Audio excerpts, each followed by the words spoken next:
So with our lovely, she's so stinking cute. Her little ears just get me. So with our lovely Miss S, we're going to warm up with a little bit of some find its, but then reorienting back to me. And I want to do a little bit of that loose leash practice. So remember, loose leash work does not have to have always the equipment on. I find that a lot of times when you're first figuring these skills out together as a dance partner, that you want to go ahead and start to just get a nice foundation where every time she's by your side and she's somewhat soft, she's getting a lot of nice reinforcement. So we're creating value in being nearby and up against the leg. So if in the beginning she tends to wander, get a little distracted, I sometimes like to make this game where I kind of just start meandering and go in a little bit of everywhere direction-wise in my home, and then start to feed the pup anytime she comes and reorients to my side. Nice. So again, throughout this skill, we're just helping Miss S start to create value in being in the position near your side. It could be the left, it could be the right. The main goal is that she's just finding, again, a benefit to giving this a try. So right here, she comes and reorients back to me. Yes. So I know that for her, she does get a bit excited as like novelty happens or as there's distractions. So getting her to practice some of these skills in the home and around the yard, which I know you had mentioned, those are typically her safe or easier spots. I would also recommend, sometimes I mentioned it earlier in one of the previous videos with one of the other babes, is I really love sometimes going to a sniff spot location, because then you can decide, okay, I want a big open field that might be fenced in, and you can start to get your girl to start practicing exploration with little bounce backs to you. And then there's not as much novelty going on in the sense of new things poking into that space. Sometimes it may not be a bad idea to go to, maybe there's a local park where you can pull off to the side, or a parking lot, watch things go by. As you're doing easy skills from a distance, she can still be responsive. So a lot of times when we try to generalize skills, we go right from the home front where there's almost nothing going on to the much harder environment, which might be the real world walk.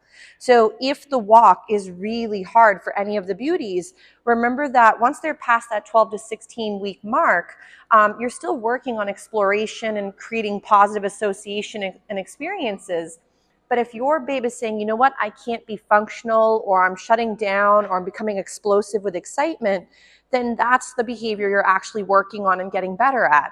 So sometimes creating an environment where you're able to regulate what comes in and out of the environment, or the difficulty level of distractions, can actually set you up for greater success than to only be able to use your home front and then maybe your yard. So right now, again, my little one's just tapping her feet on the chair, and she was like, what the heck is that funny noise? So whenever I lose her, I just go into a little find it, try to kind of get her to move away from me to then reorient back to my side and make it seem like a great idea to be there. You can, again, use that little positive interrupter that we've been using for some of the pups throughout the day. And that's a great way to get them to hone in while hearing that little kissy noise equals come check in for a good moment with the handler. So right now, Miss S is doing splendid. So a lot of times, if gear is awkward for you or for her, definitely practice some more of this in and around the home, and build up to the point where you can have her do this in the yard, which I know you said she tends to do okay, but sometimes gets really easily distracted by novelty, a squirrel, or whatever it might be. You may also find sometimes going to those places like outside and doing a bit of play could be another great way to, instead of chasing the squirrel, let's chase this thing instead. So, oh my goodness, chewing.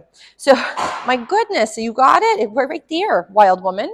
She's like, guys, when you hawk them up a second time, they're even better. But remember, when practicing in the household, do take your time, and you may even want to create a list. So I know I'm going to email everybody about this, but you may want to create a situation where you can write out all of your, like a set of lights. So you have your green, yellow, and red. So you have all your green, comfortable environments, green behaviors or skill sets where she does amazing and very, very responsive, taking food wonderfully. Then yellow would be where things are getting a little bit hairy. She's not quite as responsive, but she's still there and has a bounce back. And she's still taking food. And for the most part, maybe you might rotate through your criteria, but she's still working and learning. Though it is something to keep an eye on, because from yellow, it can very quickly shift to red, where she's unresponsive. She forgets the meaning behind certain skills. She might get so excited that her ability to function is out the window. So definitely taking a couple little notes and jotting down, oh my goodness, where we're starting at, where we're kind of having some trouble, and where we're having the most difficulty, and try to keep your practice to mostly green to yellow for a little while. If you're going from green right to red because you don't know what's around the corner on your walk or what's around the bend on the hike, or who might have their dog out or not, or a squirrel, then that would be a moment where it could be almost like a haunted house, where sometimes things surprise you and you're not expecting it, and then it throws off your whole game. So if for right now you don't always know what's around the bend, I wouldn't set that up as your practice moment for where she's still working on the foundation behavior. So if she's still working on loose leash walking and now we're throwing it into the real world where she doesn't quite know what to do, she won't be able to bounce back to the skill because it doesn't have enough of a foundation for her to get it, especially in a calm spot, let alone a hard spot. So when practicing with our little lady, you may love using a longer leash as well, which prevents the pulling where she gets to the end of the 6 feet because she walks faster than we do. You could do this orientation game where, let's say you do a find it, she could be in a longer lead, go and explore it. And then from there, you either have her check in by calling her or doing a little check-in, or as you start meandering, maybe all of a sudden this S comes and reorients to you, and then you can feed her for that reorientation to your bubble. So always think about sometimes making skills attainable, almost like the rung to the ladder. If every next step is farther and farther away, or even the first step is too hard for you to reach, you're never going to get to the next moment in that learning. So make sure it's attainable within her comfort range and within both of your sort of spectrum for feeling comfortable and reliable in that setup. Nice job, Miss S. So maybe we'll give her a little breather, but she did amazing for her first day. They all did splendidly today, so we'll keep rocking it. I know, again, they'll be coming on Thursday, and we'll get to work a little bit more with the beauties, but really nice job for the 2 ladies' first days. And I know Zeus has obviously been coming for a few rounds, so this is not a new rodeo for him, but new friends is always good practice anyway. So all in all, great work. I'll be sending some info for everybody, and we'll see how the boys and girls progress.